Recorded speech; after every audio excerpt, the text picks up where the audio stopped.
In the period of the late 1500s and early 1600s, a curious series of events took place in Ecuador. It is referred to as the apparitions of Our Lady of Good Success, but the correct translation would be more like Our Lady of Good Outcome, for the word suceso in Spanish doesn't mean success, it means outcome. There is another word for success, éxito. And she, rather as much later in time at Fatima, indicated that there would be, in the end, a triumph. But as also in Fatima, the secrets revealed to this abbess Mariana were not to be made known until the 20th century. Around that same period would be the beginning of the relevance of many things. Although actually it goes back earlier in time insofar as the influence of the Masonic sects is already foretold, at a time when that word was not used and the reality was not known. The disaster, indeed the catastrophe in the life of the Church was all foretold in detail. And we need to sit up to be aware that what is happening is truly diabolical. The influence out there of Freemasonry is huge, and what we are now used to as the norms coming into even classrooms is pushed by precisely those who are serving the wrong side, for the innocence of children is involved. Indeed, very few will be left who will maintain their purity. Virginity will not be held up or even hardly known. And the influence also on the youth will have its effect on recruitment for the priesthood and convents. Indeed, the decadence within religious life is foretold in detail, and it is all something which we need to be aware of, lest we be fooled. The reference is made to the poor use of the sacrament of penance, the reverence towards the Blessed Sacrament. It's all there, and in all its uncomfortably familiar detail, at a time when it was completely unthinkable. So this is what we're up against.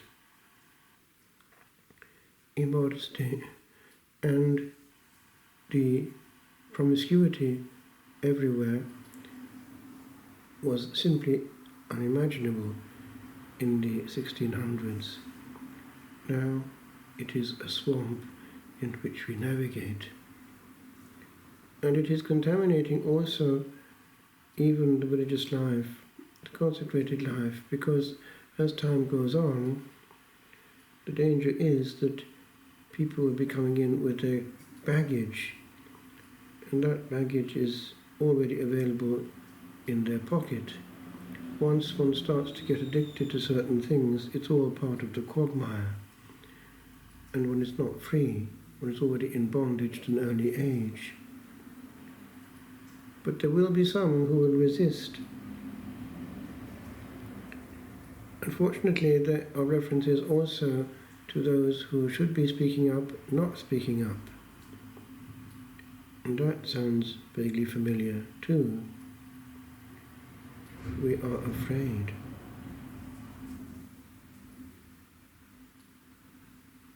We, in our age, are having to face this. And there is a reference to a terrible war. It seems to be that the unfolding of this is happening before our eyes, for this series of very powerful apparitions which give great detail, but the unforeseeable future of the time is not yet finished, and we are going to see more. What do we do? We try, in what depends on us, to be faithful. to love the Lord where he is wounded, to be true sons of our Blessed Lady, and to listen to her wounded heart.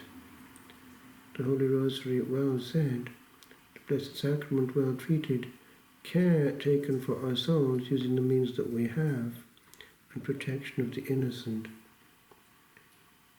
The Lord is Lord, and there is a reference towards the end of this year's apparitions to the way in which she will eventually conquer. That also rejoins Fatima.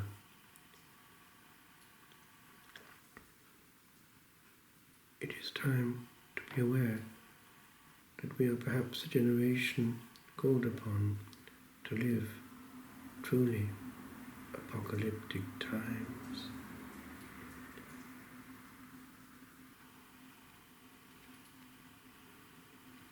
Pope Benedict XV, in his encyclical on preaching the Word of God, June the 15th, 1917, interesting, is most emphatic about not minimizing the doctrines of Jesus Christ.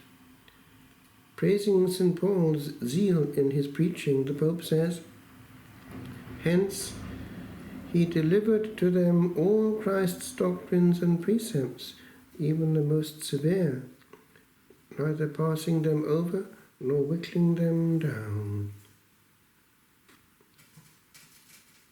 And he gives a list. And ends with this: "For men must choose between God and Belial, since they cannot serve both." He continues, "A terrible judgment awaits each one at his death. We cannot drive a bargain with God.